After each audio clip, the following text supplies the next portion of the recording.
Well, a lot of credit goes to UC Davis. They had a great approach, and they've had a rough stretch here. And but the thing that we talked about a lot with our guys is that's a team that won the conference championship last year. It's a team that's really well coached, and so obviously they have some backbone and some character. And we knew that they would respond, and they certainly did. They, especially the first 10 minutes of the game, they outcompeted us. They out-toughed us. They played harder than us, and so they deserve a lot of credit.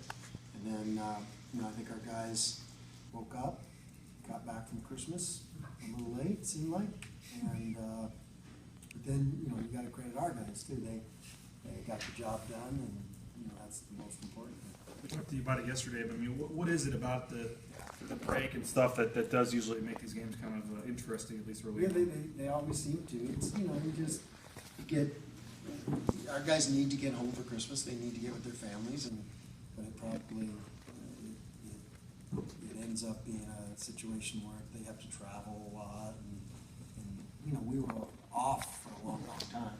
And when you're off that long, you do kind of lose the game intensity. How many days? How many days did you get them off? 4.5. But that's the good thing about having this game where it was today. We needed this game to one more before we get into league action, and because the intensity level changes another notch for league action, and it changes another notch playing Colorado State. James kind of said it, but having this sort of game was good in that maybe if you played your best game of the season, not that the approach would change necessarily, but to have something like this where the guys are kind of like, hey, they need to really turn it up, and it's obvious. Right. And I don't necessarily think our guys had a bad approach. I just, like I said, I credit UC Davis. They were playing great, and and like I said, I was not. I told you two guys that the other day. The two guys that showed up.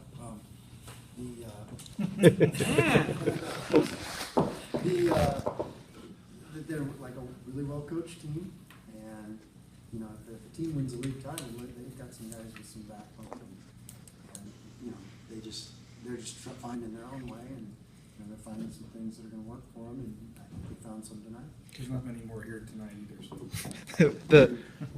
the second half, Where's Gerke? in Florida. Still, in the second half, I know obviously defensively, them missing shots helps, but also rebounding was 18-8 as opposed to in the first half.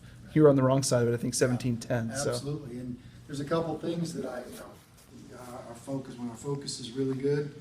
We shoot free throws really well. We get to loose balls a little bit better. And we weren't doing that. That told me something about that they had a little more focus. But again. I always tell our guys the number one, you can break down all these different qualities, but you don't want to lose sight of the forest for the trees. The most important quality is being able to win games, and they found a way to win. And we played some pretty darn good minutes in the second. They didn't have David or Fox, their leading scorer, and they still shot I think 54% in the first half, 50% for the game. What defensively were you guys struggling with? Maybe were they just hitting shots or? Yeah, like I said, we were probably a step slow, and they were attacking the basket. We had no charge attempts, and it's just when you're just in Division I basketball, you see it all over the country. The team that brings the most intensity, the team that plays the hardest. The plays don't win the games. It's how hard you play, how hard you compete, and that's consistent night after night. And it's that's why. That's where it has to begin and end, is you have to come and try to out-compete your opponent. Early in the first half, you had some unique lineups out there. You looked really shaking it up. What were you searching for there? A defensive spark, an offensive spark? What were you looking for when you were? It looked like we had a few guys running in sand, and I was trying to get, find some guys that weren't in sand. And, we just kind of had to juggle some things. And then, in the second half, it became more of a, personnel for against the zone and personnel defensively as far as matchups are concerned, and then we got on a little bit of roll, and so I kind of just rode that. Your Swiss Army knife, Chandler, comes through with another part with big defensive plays for you. he's really seemed to settled into that your defensive stopper when you need a guy. Is that where you see him really excelling at? Well, and then he had a big bucket on that cut to the basket right at the end of the shot clock, and that was a huge bucket. And yeah, so he he can. The nice thing about him is against his own like that, he can look over the top of it, and his guards don't seem to bother him much. You can see the floor pretty well. When some of the like Tigo and Paris and Mikey, they get smaller and it's tougher to see through the zone. You went with Paris down the stretch. I mean, he didn't really light up the stat sheet, but it seemed like he did some little things kind of manage the offense. What did you see from him tonight? He took a step tonight. I think he made a couple of scouting report plays and hustle plays that were big. I mean, I thought he had a great charge attempt in the game and took the charge and then got up and contested the three in the corner. That was a big play.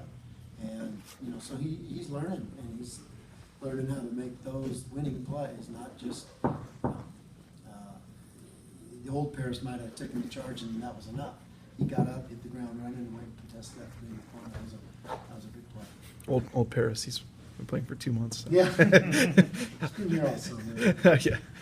Well, that's the thing is, when we reach league, we always kind of say that the freshmen aren't freshmen anymore, and it's time for them to be Mountain West quality players, and that's what we have to see out of him. As a coach, do you get the feeling when you were sitting there, and they were, fighting back and forth, that were you confident? Do you feel the team was going to make a run? Because it was like 48-48, and Drimmick hit a three, and that kind of sparked, a lot of things for you. I mean, do you did you feel it coming? It was an odd night. Sometimes the ball bounces a little weird, and it seemed like it was that. And we'd save a ball, it'd hit two guys on us, and they'd pick it up and lay it in, and we'd have a wide open uncontested lay-in, and then we'd miss it. And we'd have a 4-on-1 break, and we'd charge. It was just a night of some strange bounces, and when that happens, you can see some anomalies. But like I said, I credit our guys. They played through some stuff, and they kept sawing wood, and in the end, they got it done. Yeah, now you're out of the non-conference, heading into conference. Yeah. Been a little odd year, I guess, for the Mountain West. How would you kind of assess the league, and what's going to be the challenge this year? Maybe what's different. Anyone that's been in this league, played these road games and played these. You guys have watched these teams come in. Number one, they're so well coached. They got great players, and maybe the league doesn't have the RPI or the non-league wins, but you can't tell me any of these games are going to be easy, and you can't tell me that Colorado State's not going to be Colorado State. And playing at Utah State is going to be the same. It's all every single one of them is a tough out. We all know that, and the team that can keep getting better, and the team that can defend their home court the right way, is going to be there in the end. But I see a lot of parity in this league, and a lot of talented teams. Like I said, they may not have won all the games that we've won in the past, but I know how good these teams are going to be and how tough it's going to be in this league. What are the challenges of playing a team that you see so often? You see them twice a year, sometimes once if they're not in it twice. But what are the challenges of going up against a team with the offense that you run, going up against a team that sees you so often? Well, league is like that. Yeah, it is. And there's a sense of everybody scouts each other better. Everybody, because it's not just playing twice. It's year after year. Stacy's teams are going to do what Stacy's teams do. Our teams are going to do what we do, all the way up and down the line. And so you know each other inside and out, really. And so that makes it a little more difficult, and that makes it difficult for both parties. Like I said, these Mountain West games they're grinds and they're tough, and we're going to see it. Certainly see that side of it. When you look at how you guys progressed through non-con play, I think you went 6-0 in December. You kind of finding your stride. When you think back to the Montana loss in the preseason to where you are now, entering league play, how do you feel about kind of the progression of the team? Well, I think we still have a lot of room to progress, and that excites me. But we have to keep getting better, and we can't waste opportunities. We can't waste opportunities to practice to get better. This thing goes fast, and it's a long year, but we can get a lot better in these next 30, 60 days, and I see a lot of areas we can improve.